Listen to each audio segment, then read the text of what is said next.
माता कौसल्या। महारानी कौसल्या का चरित्र अत्यंत उदार है।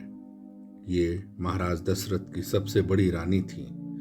पूर्व जन्म में महाराज मनु के साथ इन्होंने उनकी पत्नी रूप में कठोर तपस्या करके श्री राम को पुत्र रूप में प्राप्त करने का वरदान प्राप्त किया था। इस जन्म में इनको कौसल्या रूप में भगवान श्री राम की जननी होने का सौभाग्य मिला था।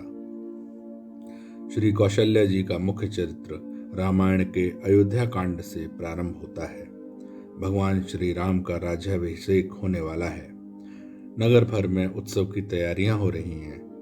माता कौशल्या के आनंद का पार नहीं है। वे श्री राम की मंगल कामना से अनेक प्रकार के यज्ञ, दान, देव पूजन और उपवास में संलग्न हैं। श्री राम को सिंहासन पर आसीन देखने की लालसा से इनका रोम रोम पुलकित है।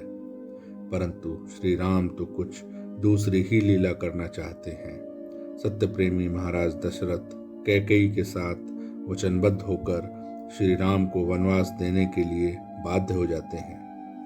प्रातःकाल भगवान श्री राम माता कैकेयी और पिता महाराज दशरथ से मिलकर वन जाने को निश्चय कर लेते हैं और माता कौशल्या का आदेश प्राप्त करने के लिए उनके महल में पधारते हैं।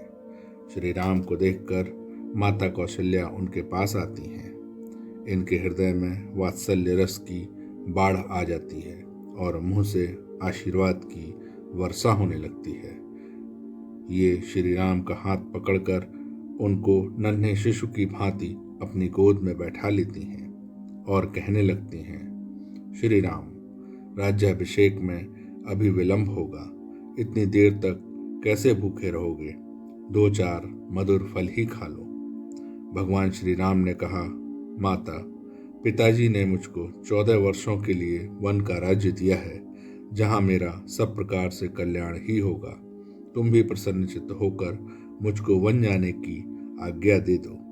14 साल तक वन में निवास कर मैं पिताजी के वचनों का पालन करूंगा। पुनः तुम्हारे श्री चरणों का दर्शन करूंगा।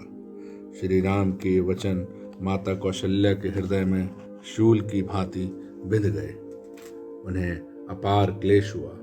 वे मूर्छित होकर धरती पर गिर गईं। उनके विषाद की कोई सीमा न रही। फिर वे संभल कर उठी और बोली, श्री राम, यदि तुम्हारे पिता का ही आदेश हो तो तुम माता को बड़ी जानकर वन में न जाओ, किंतु यदि इसमें छोटी माता कैकेयी की भी इच्छा हो तो मैं तुम्हारे धर्म पालन में बाधा नहीं बनूंगी। जाओ, कानन का राज्य तुम्हारे लिए सैकड़ों अयोध्या के राज्य से भी सुखप्रद हो। पुत्र वियोग में माता कौशल्या का हृदय दग्ध हो रहा है। फिर भी कर्तव्य को सर्वोपरि मानकर तथा अपने हृदय पर पत्थर रखकर वे पुत्र को वन जाने की आज्ञा दे देती हैं। सीता लक्ष्मण के साथ श्री राम वन चले गए। महाराज दशरथ कौशल्या के भवन में चले आए। कौशल्या जी ने महाराज को धैर्य बंधाया, किंतु उनका वियोग दुख कम नहीं हुआ। उन्होंने राम राम कहते हुए अपने नश्वर शरीर को त्याग दिया।